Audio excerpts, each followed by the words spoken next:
زندگی ہم اس کی طرف توجہ نہیں دیتے.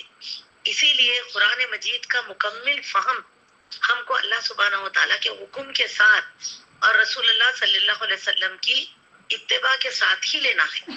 فضائل قرآن مجید بھی اگر ہم کوئی صورتوں کی فضیلت لے رہے ہیں، کوئی صورتوں کی فضیلت کا اتباع کر رہے ہیں اور فضیلت سمجھ کے اس کو پڑھ رہے ہیں، تو اس کی دلیل بھی حدیث سے ہونا ضروری ہے.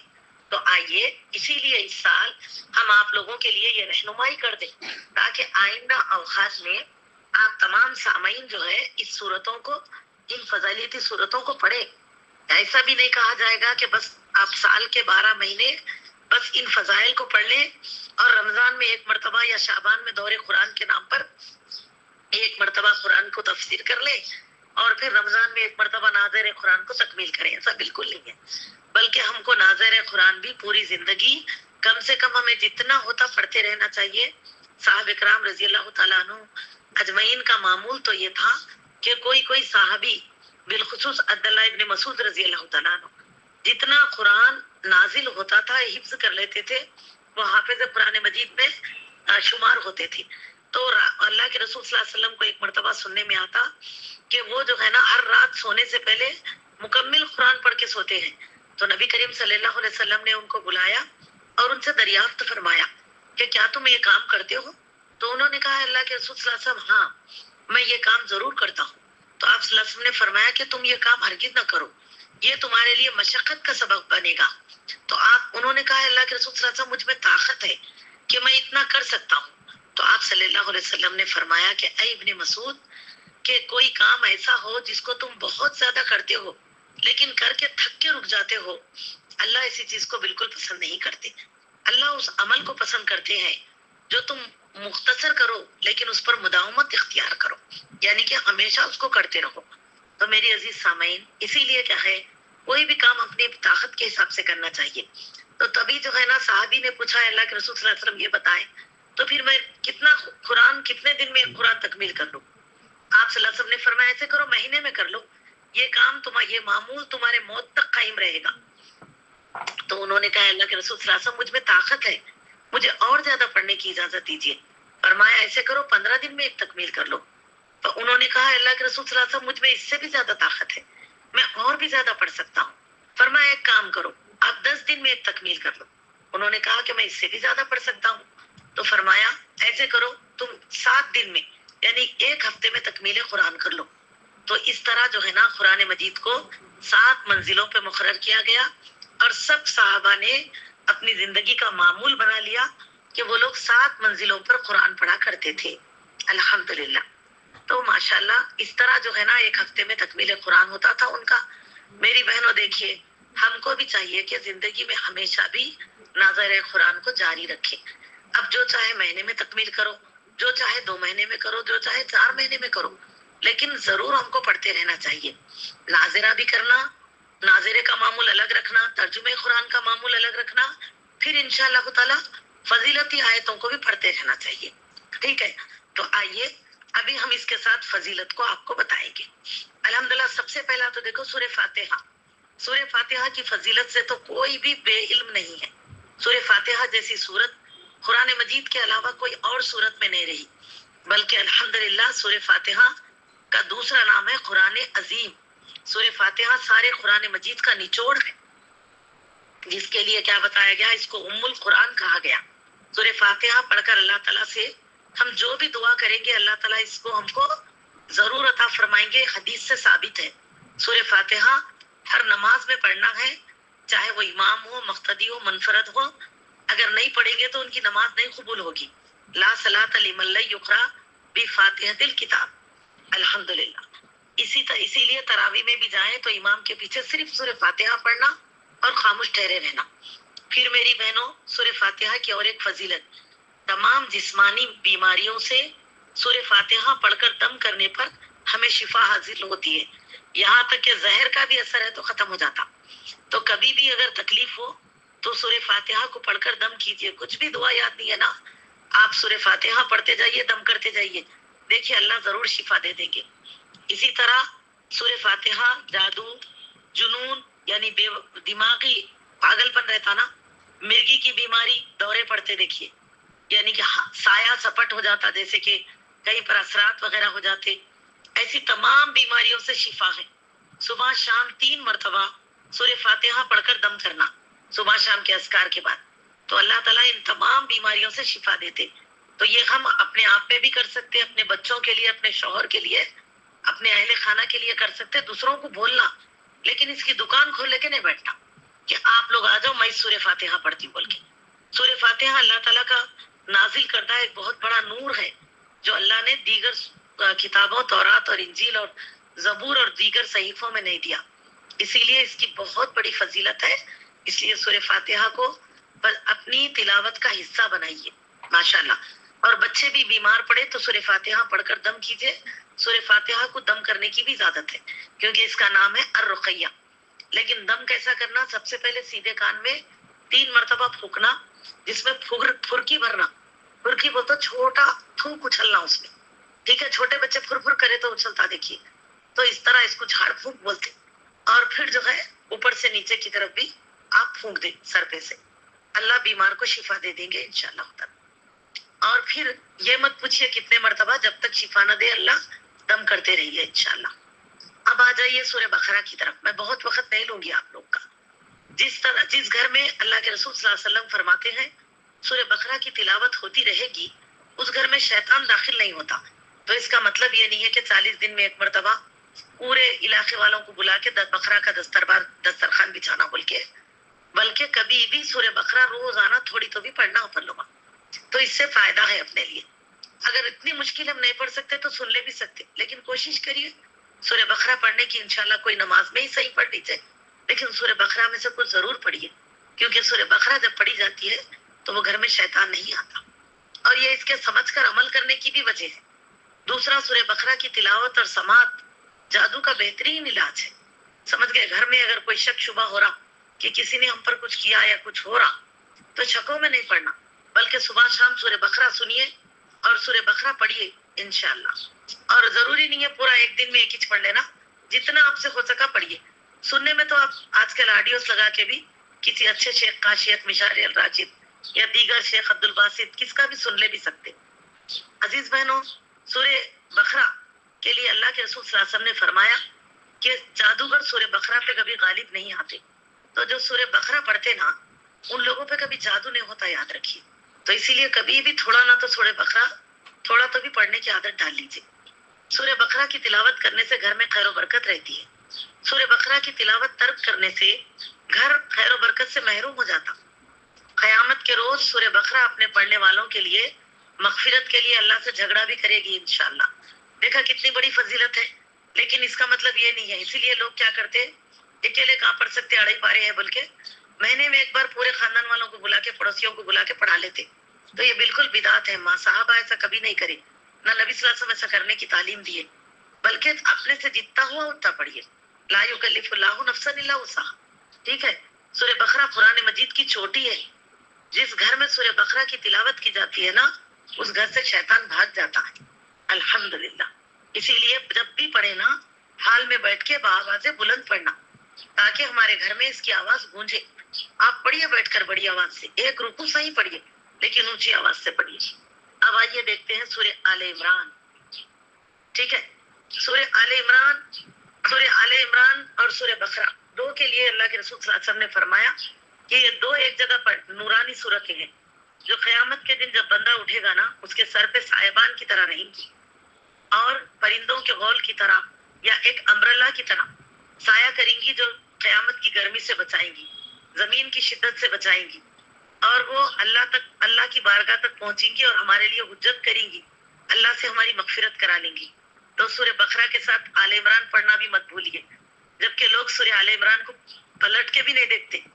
کبھی کبھی تکمیل قرآن میں چاہتا آل عمران، لیکن سورہ آل عمران کا ناظرہ بھی بہت فضیلت ہے، ترجمہ ہی بول کے نہیں ہے۔ یہ صورتیں ترجمے سے پڑھے تو بول کے نہیں ہے، آپ کو ناظرہ قرآن بھی بغیر ترجمے سے بھی پڑھ سکتے فضیلت میں آپ۔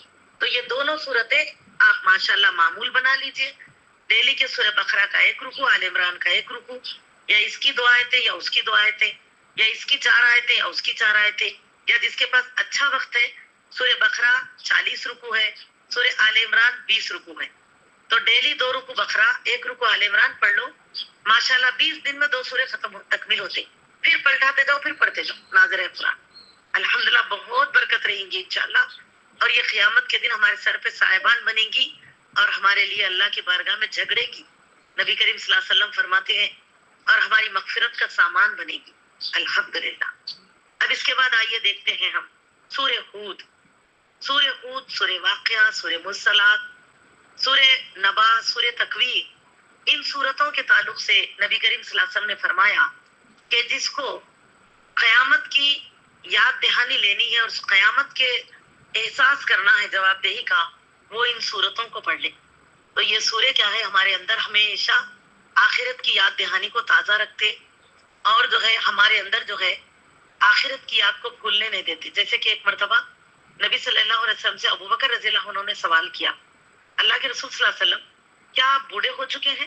کیونکہ یہ دونوں ہم عمر تھے، قریب ایک عمر کے تھے، تو رسم کی بالوں میں سفیدی جھلک رہی تھی۔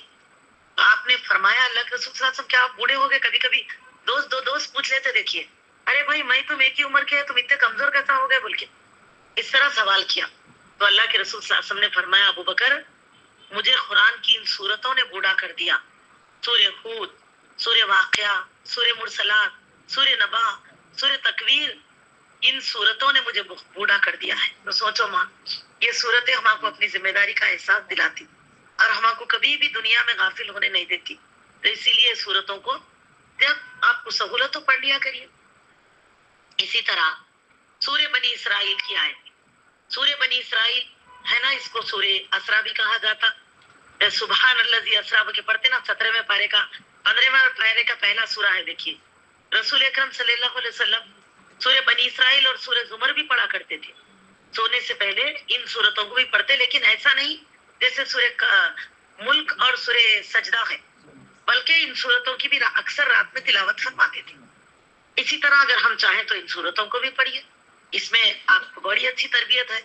اسی طرح سورہ کہف، سورہ کہف کے لیے تو پوچھنے والی باتیں ہیں کہ سورہ کہف کی پہلی 10 آیتیں جو حفظ کر لیں گے، رسول اللہ صلی اللہ علیہ وسلم نے فرمایا وہ شخص دجال کے فتنے سے محفوظ ہو جائے گا۔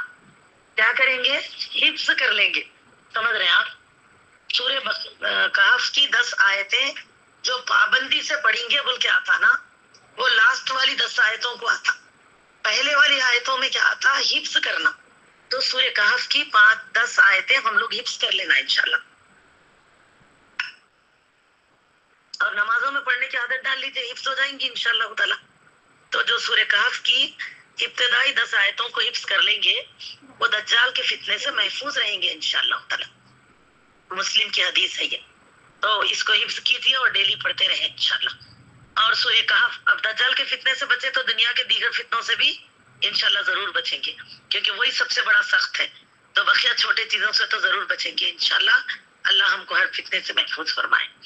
اور پھر سورہ کہف کی آخری 10 آیتوں کی تلاوت کرنے سے بھی دجال کے فتنے سے محفوظ رہتے۔ تو اکثر لوگ کنفیوز رہتے نا، یہ 10 آیتیں یا وہ 10 آیتیں، تو یہ 10 آیتیں حفظ ہے اور آخری کی 10 آیتیں تلاوت ہے، سمجھ رہے ہیں آپ؟ تو اس کو دیکھ کے بھی پڑھ لے سکتے، لیکن یہ آیتوں کو حفظ کر لینا، پہلی والی 10 آیتوں انشاءاللہ حفظ کر کے پڑھنا، اس کو دیکھ کے بھی پڑھ سکتے ہیں آپ روزانہ۔ اور جمعہ کے دن سورہ کہف کا پڑھنا، 2 جمعوں کے درمیان ایک نور اللہ ہم کو عطا کر دیتے ہیں، جو اللہ کی رحمت میں ہم کو رکھتا ہے، ایک روشنی، ایک نور ہم کو محفوظ کر لیتا ہے۔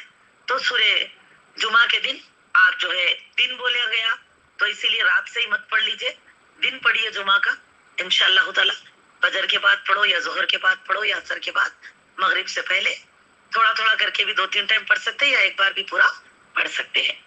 اسی طرح سورہ السجدہ، سورہ سجدہ 2 ہے، الف لام میم سجدہ اور حامیم سجدہ، تو یہ ہے الف لام میم سجدہ، ٹھیک ہے، السجدہ بولتے ہیں اس کو۔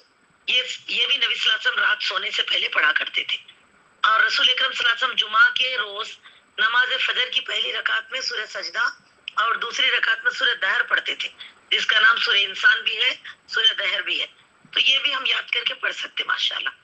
اور اسی طرح سورہ زمر، سورہ زمر بھی رات سونے سے پہلے پڑھے، اگر ہمیں سہولت ہو تو،